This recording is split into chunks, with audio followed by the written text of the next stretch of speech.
पूरी क्लास में ये पढ़ लिया है कि what is cash flow, what is a cash flow statement, why is it made, इसकी जरूरत क्यों होती है और इसको बनाने में हमारे कौन कौन से ट्रांजैक्शंस हैं जिसको हमें कंसिडर करना होता है। और उसके बाद हम लोगों ने इनफ्लो आउटफ्लो ऑफ कैश के बारे में पढ़ा था। फिर ये भी पढ़ा था कि इसमें 3 एक्टिविटीज होती हैं, operating activities, investing activities and financing activities. इन तीनों का ब्रेकअप, इसमें अलग अलग आइटम्स कैसे हम इसमें डालते हैं, इसको हम आज प्रैक्टिकली यहाँ पे समझेंगे। तो कैश फ्लो स्टेटमेंट का एक स्पेशल फॉर्मेट होता है और हमें उसी फॉर्मेट में अपने सम को डाल के उसको सॉल्व करना होता है। तो कैश फ्लो का जो फॉर्मेट है वो इस तरह से कैटेगरी वाइज ये आपका डिस्ट्रीब्यूट किया जाता है। इसे हम समझते हैं। ठीक है, so cash flow statement for the year ended जब भी होगा ये आपको शुरू में लिखना है।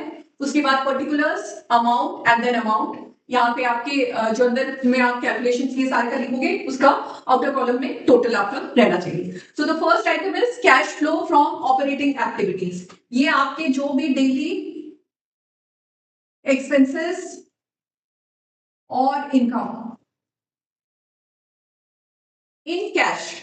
ठीक है, क्योंकि आप already trading and profit and loss account बनाते हो, उसके बाद बैलेंस शीट भी बनाते हो, लेकिन ये जो आपके दोनों अकाउंट्स बनते हैं उसमें cash as well as non cash items हम लिखते हैं, हम उसमें डालते हैं। तो कैश फ्लो को बनाया जाता है प्योरली फॉर कैश आइटम्स। ठीक है, सो operating activities only cash flow of daily expenses और या डेली इनकम जो भी होता है उसका डिटेल्स इसमें रहता है।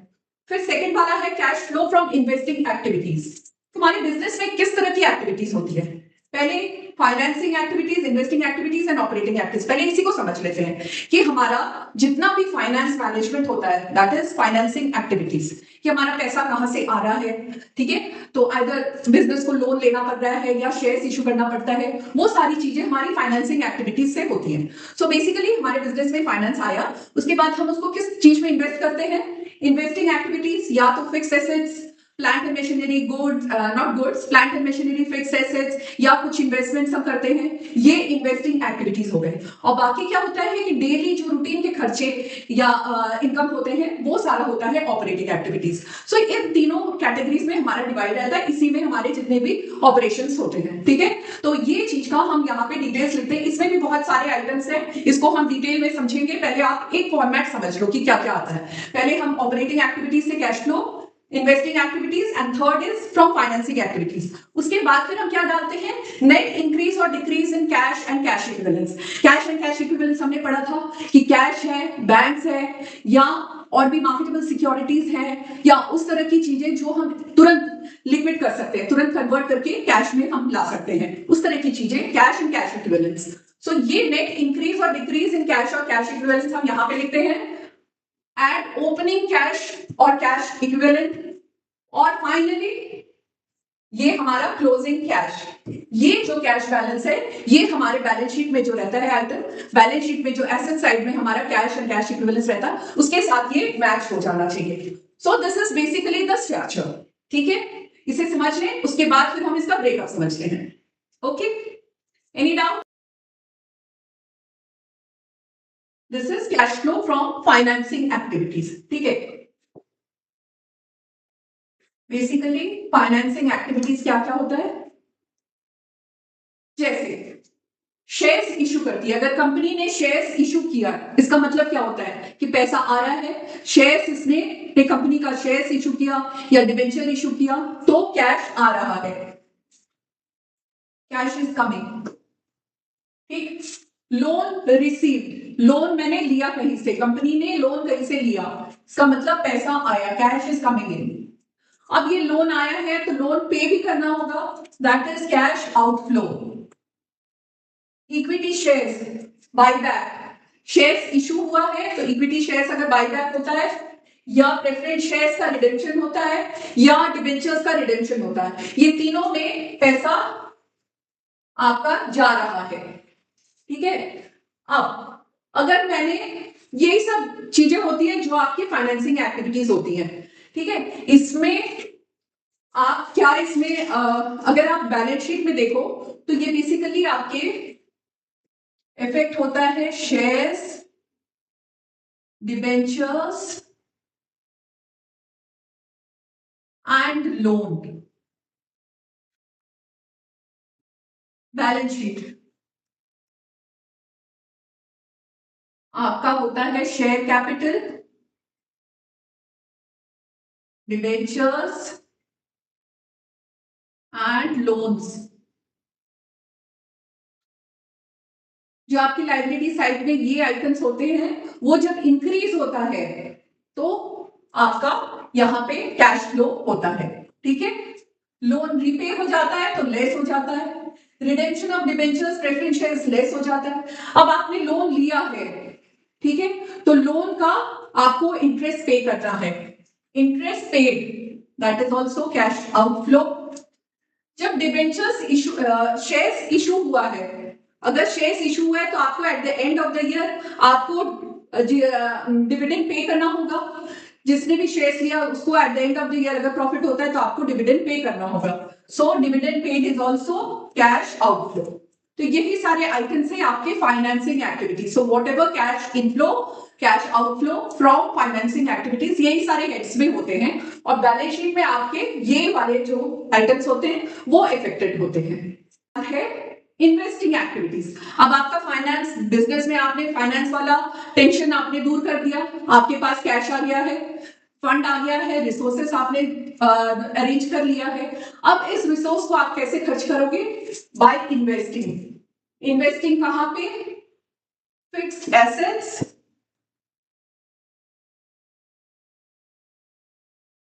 And investments. ठीक है, सो परचेज ऑफ फिक्स्ड एसेट्स या इन्वेस्टमेंट आपने परचेज किया यानी आपको कैश पे करना पड़ा, सो दिस इज कैश आउटफ्लो। ठीक है, सेल ऑफ फिक्स्ड एसेट इसी का उल्टा है सेल ऑफ फिक्स्ड एसेट। आपने यूज कर लिया है एसेट, अब आप उसको सेल करना चाहते हो, तो जब सेल करोगे पैसा आएगा, so this is cash inflow. अब now dividend receive from shares, आपने इन्वेस्ट किया है या तो फिक्स एसेट में या आपने इन्वेस्ट किया है कहीं पे, किसी और कंपनी के शेयर्स को आपने खरीदा है। ठीक है, तो इस तरह की चीजों को आप इन्वेस्टमेंट कर रहे हैं, कहीं और किसी XYZ कंपनी में आपने इन्वेस्ट किया है, उसके शेयर्स को खरीदा है। अगर आपने शेयर्स को खरीदा है तो आपको eight the end of the year अब आपको डिविडेंड मिलेगा। जब हमने फाइनेंसिंग एक्टिविटीज की थी तब हम शेयर्स इशू कर रहे हैं, यानी बिजनेस शेयर्स इशू कर रहा है तो at the end of the year उसको डिविडेंड पे करना है। ठीक है, इसमें क्या हो रहा है कि हम किसी और कंपनी के इन्वेस्टमेंट्स को परचेज कर रहे हैं, किसी और कंपनी के शेयर्स को खरीद रहे हैं, तो at the end of the year मुझे डिविडेंड मिलेगा। So this is received, so this will be cash inflow. Interest receive from bonds, ये investments in the form of shares in different companies, या bonds खरीद लिया या आपने कहीं पे फिक्स डिपॉजिट किया, तो इस तरह की चीजों में इंटरेस्ट आपने बॉन्ड से रिसीव किया, that is also cash inflow. Interest receive from fix deposit, आपने फिक्स डिपॉजिट किया उसमें आपको इंटरेस्ट मिल रहा है, so cash inflow. Rent received, invest, जैसे कंपनी के पास अगर कोई बिल्डिंग है, कुछ प्रॉपर्टी है, उसको उसने रेंट पे दे दिया है, तो उसमें से जो रेंट रिसीव हो रहा है that is also he is giving his property on rent, so this rent when it is received it will be his income या inflow, so this is also cash inflow. Clear?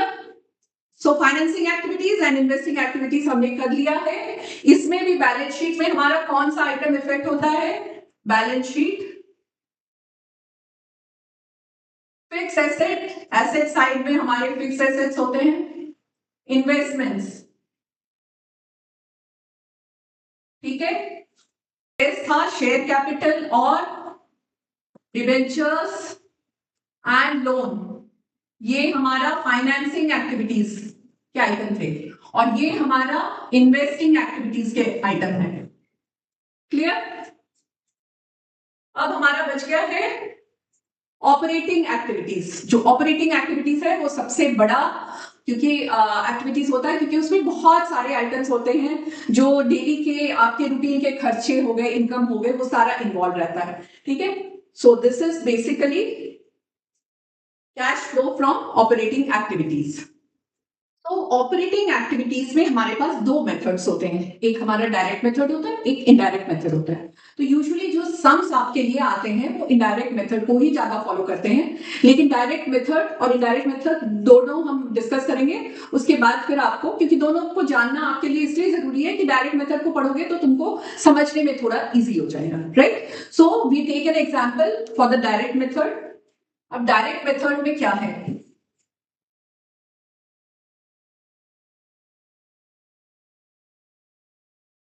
अब आपको मालूम है किसी भी बिजनेस में जो financial statements बनता है उसमें पहले आपका बनता है trading and profit and loss account and then आपके बैलेंस शीट बनते हैं। So trading profit and loss account में क्या बनता है, ट्रेडिंग एंड ट्रेडिंग अकाउंट में आपका आता है बाय सेल्स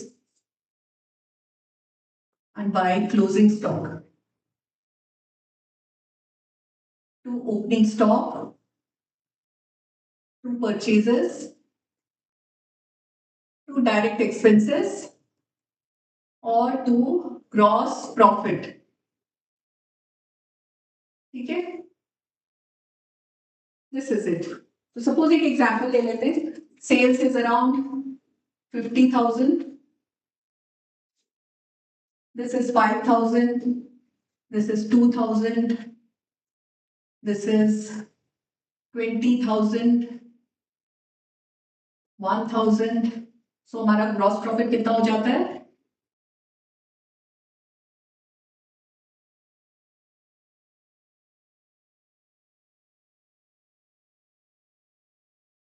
32,000।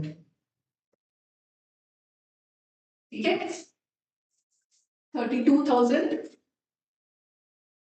ग्रॉस प्रॉफिट हमारे यहां आ जाता है बाय जीपी। अब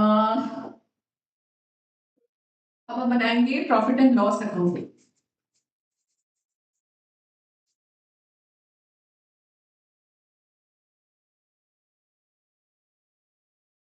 GP brought down 32।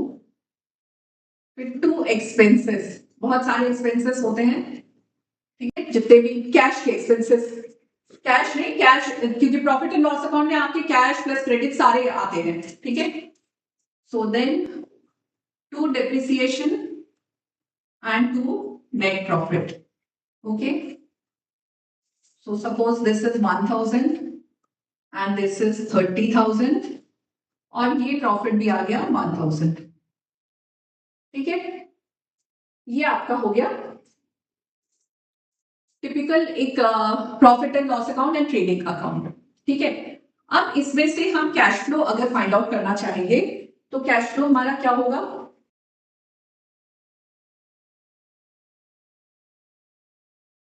Cash flow हम अगर फाइंड आउट करें तो सीधे सीधे सेल्स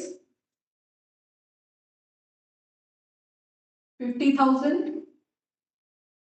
परचेज एक्सपेंसेस ये हमारा क्या हो जाता है, opening stock plus purchases plus direct expenses minus closing stock, this is cost of goods sold 22, 23 and minus 5।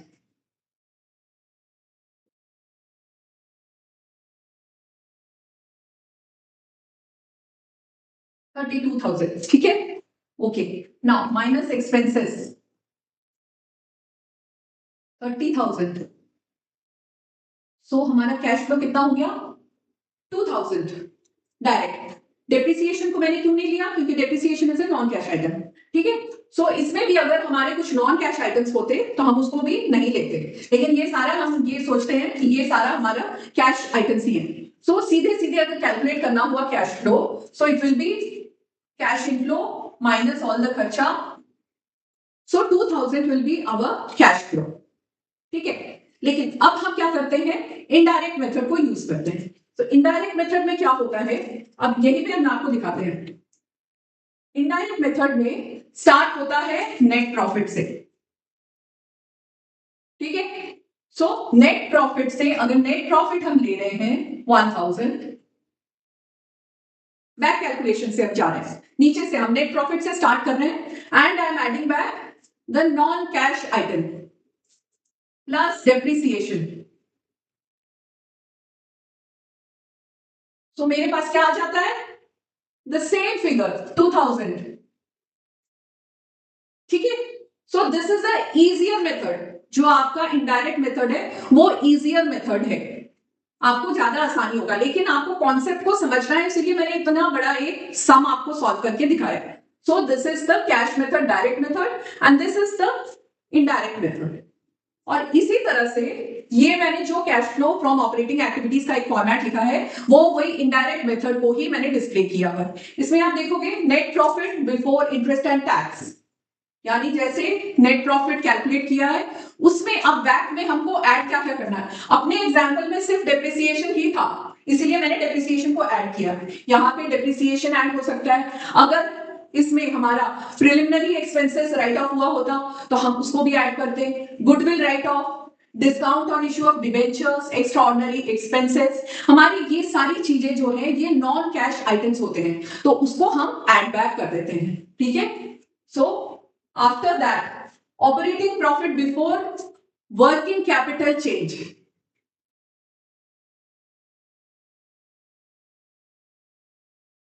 जैसे मैंने बैलेंस शीट को मेंशन किया था,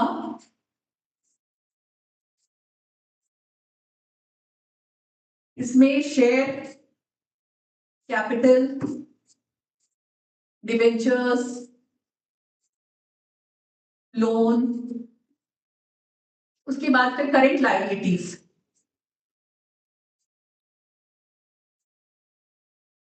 इसमें आउटस्टैंडिंग एक्सपेंसेस आ गए, ट्रेड पेबल्स आ गए या क्रेडिटर्स ये आ गया, ठीक है। ये अपना बैलेंस शीट के आइटम्स हो गए। और यहां क्या होगा, फिक्स्ड एसेट्स,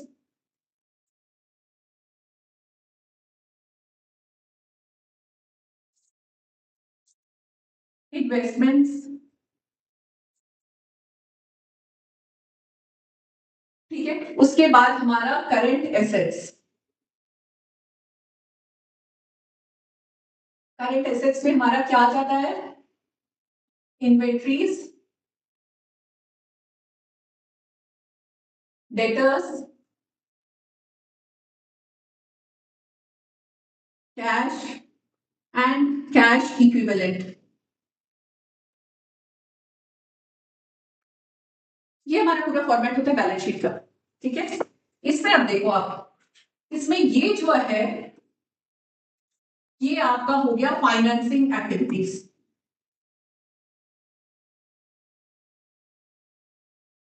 ये हो गया आपका इन्वेस्टिंग एक्टिविटीज, और जो बचा हुआ है इसमें एक और चीज आपका बचा रहता है, इसमें होता है रिजर्व्स एंड सरप्लस, ये भी रहता है। So this reserves and surplus plus ये और ये सारा हमारा ऑपरेटिंग एक्टिविटीज का आइटम है, ठीक है। जो भी चेंजेस होते हैं current asset, current liabilities, current asset minus current liabilities is the working capital. So the changes in working capital plus reserves and surplus, ये आपकी ऑपरेटिंग एक्टिविटीज के ही आइटम होते हैं, ठीक है। इसमें आप देखोगे ऑपरेटिंग एक्टिविटीज में पहले net profit plus all the non cash items हो गया, उसके बाद जो आता है वो होता है आपका operating profit before working capital changes. Now working capital changes का भी इफेक्ट यहाँ पे आप डालोगे, इसमें ये फॉर्मेट होता है, इसको लर्न कर लेना, इसको समझ लेना, इसका इफेक्ट दे दोगे तो आपके पास क्या आएगा, कैश जनरेटेड फ्रॉम ऑपरेशंस। उसके बाद आप क्या करोगे, इनकम टैक्स पेड को लेस करोगे, तो जो बचेगा वो आएगा net cash from operating activities. अगर माइनस में आया तो net cash used in operating activities. ये आपका पूरा फॉर्मेट है, ठीक है। आई होप आपको अच्छे से समझ में आया। इसके बाद हम लोग कोई सम लेंगे, प्रैक्टिकली सॉल्व करेंगे तो सारा कुछ क्लियर हो जाए, ठीक है बच्चों। So if you have any doubts, anything, you can write to us. If you can write me, you can contact me at my phone number, which is given. यहाँ पे नीचे लिखा रहेगा, उस पे आप कमेंट कर सकते हो, उसमें आप पूछ सकते हो, मेरे साथ कभी भी आप कम्युनिकेट कर सकते हो, ओके।